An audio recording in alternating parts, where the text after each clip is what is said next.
Today I want to talk to you about the negatives of online arbitrage and how to overcome them. We've been doing a lot of videos recently about the positives of online arbitrage, but we want to keep it real. We want to make sure we're not just, talking about all the good stuff without talking about the bad stuff too. There are negatives when it comes to online arbitrage.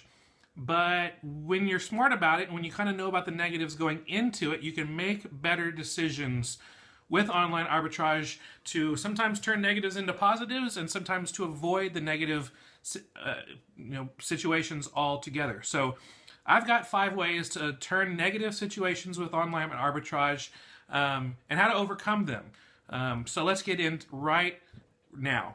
The first thing when you're talking about online arbitrage and the negatives is receiving damaged goods. This is a frustration of ours too. We're excited, we get the box, we open it up, and we're like, oh, this stuff is crushed, this stuff is damaged. And so, you're like, okay, so how do you avoid that? How do you, turn that into a positive? Well, one way to understand this is that, things happen, mistakes happen, UPS is not perfect, the packing person who's packing this item at the store that you bought it from is not perfect. Mistakes are going to happen. So sometimes you'll get damaged products. But what you need to do is before you ever even make an online arbitrage purchase, you need to check the return policy. You need to check that store's return policy and see what it is. Sometimes they say no returns or exchanges on clothes, no returns or exchanges on shoes. Sometimes they the only way we'll do a return or exchange is in the store. And if you don't have that store in your town, you're not in a really good situation. Sometimes they're like, we only accept a return, but by this amount of time. Other times it's like, well, we'll accept a return, but you have to pay the shipping to send it back to the store. And so there's all these different possibilities that make returning a damaged product even more frustrating. But if you know about these return policies ahead of time with these stores, then you can make better decisions. Maybe you're like, hey, this thing might get damaged in the shipment. Maybe I shouldn't buy it. Or maybe I shouldn't buy from the store at all. So when you're having damaged items delivered, and you've already had that happen, do your best to return, try to return those items and get money back. But the way you can avoid it altogether is to just make sure you understand the return policy of the store before you even order. So number 2, the second negative about online arbitrage is receiving the wrong items. This actually happened to us today.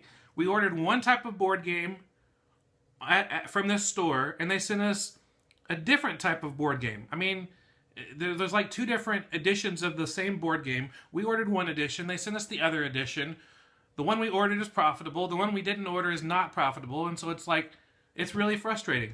Sometimes it's even worse than that.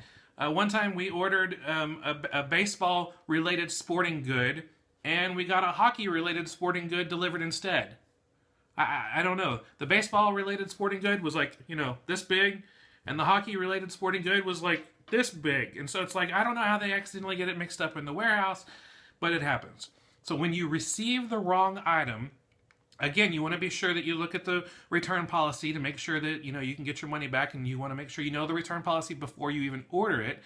But another option would be, okay, you need to decide, is it worth going through the trouble of returning this item, or maybe you can even just still sell the wrong item on Amazon. If you can sell the wrong item that was delivered on Amazon, on its own product page, then maybe that's an option for you.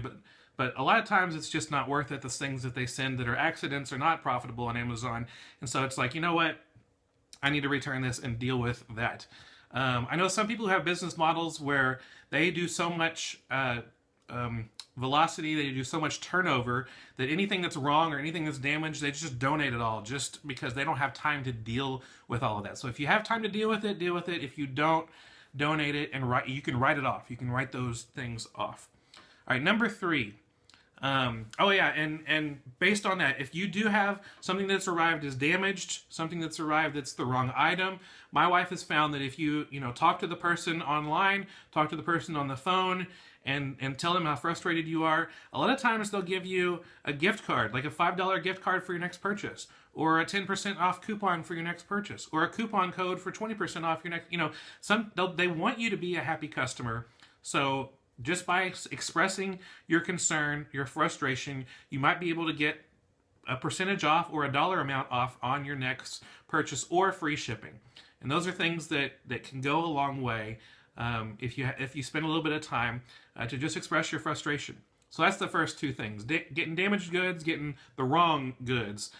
The third negative with online arbitrage is the time it takes for the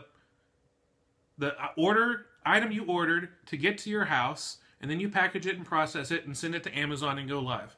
Obviously, the great thing about retail arbitrage is if you buy it today, you could basically send it to Amazon today if you buy it early enough in the day, or at least by the next day you can send it off to Amazon.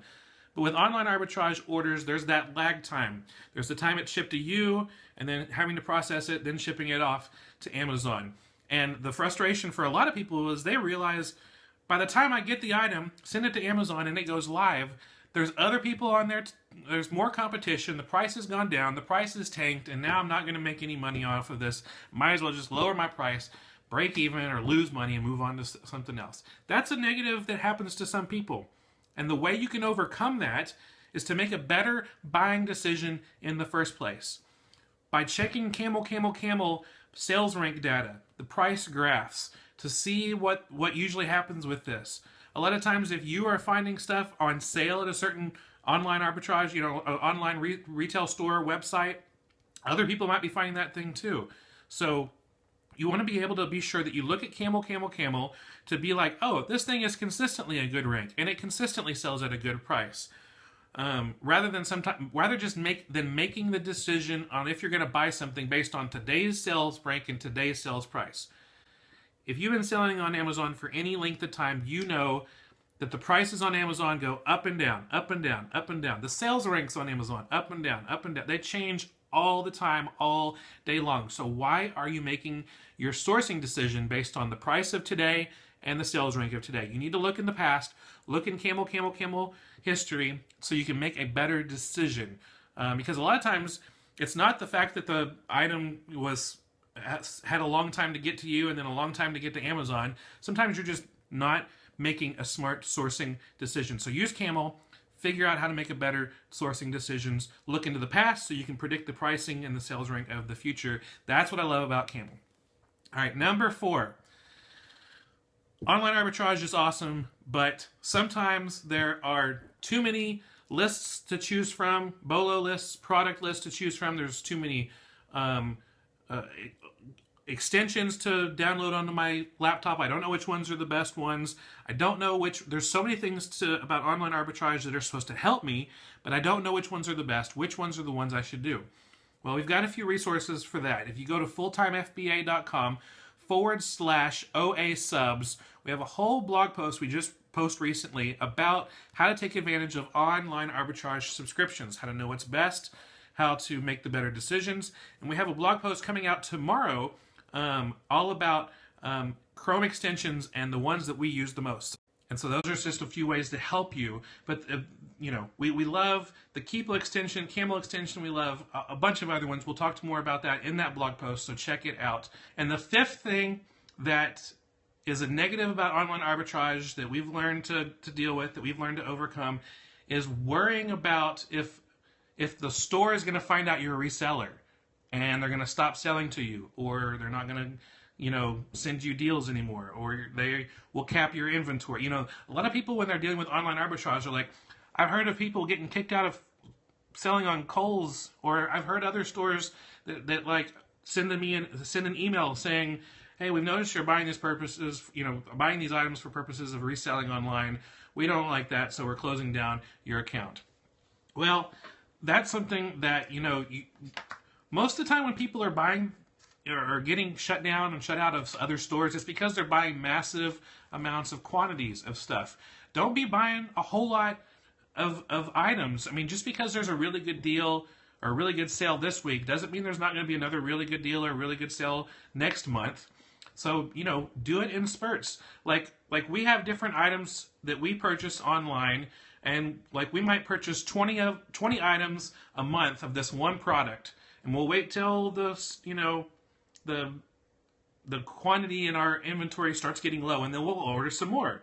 and then we'll wait till it gets low and we'll order some more. Sure, we could order like 500 of them and not have to deal with it anymore. But that might set off some alarms that we're an online reseller, and there might be like, we don't get why they're doing that. So order in bits and chunks, not so much at once.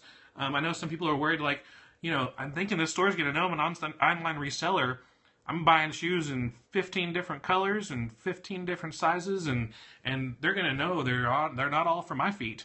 But what you do is you just do a little bit at a time, and those things usually don't set off the alarms for these online stores that try to control where they're selling their items who they're selling their items to. So make purchases that are smaller, bite-sized chunks, and do it little by little, and you won't set off those alarms. But if you go crazy, then you might get shut down. And yeah, if you're sending an online arbitrage order to a prep center, they start to realize that there's 20 different people sending online arbitrage orders to the same address. Well, this must be all 20 of those people are sending it to a prep center, so that's also going to set off a flag when it comes to the store canceling your order. So a lot of different negatives with online arbitrage. Hopefully I've been able to help you overcome them, or how to avoid them altogether. That's all we have for today. I really appreciate you watching this video, and if you liked it, we'd appreciate you clicking on the thumbs up below. And if you want to make sure you don't miss out on any future videos, be sure you click subscribe so that you're notified when the new videos are ready. If you have a comment or a question, leave that below too. We do our best to reply to them as soon as we can. If you have a question, taking things maybe deeper, if you didn't understand anything, ask us a question and we'll help you out when we can. Or if you want to take things deeper and talk even more or add to the discussion, leave a comment below. I'd love to hear your thoughts. And if you want to learn more about me and our website, go to fulltimefba.com. We give out free PDFs, free helps, free blog posts, videos, more stuff to help you take your Amazon business to the next level. And if you're looking for any links that we talked about during this video, you can find those in the description below. So I look forward to seeing you on the next video. I will see you soon. I hope you have a great day. Bye.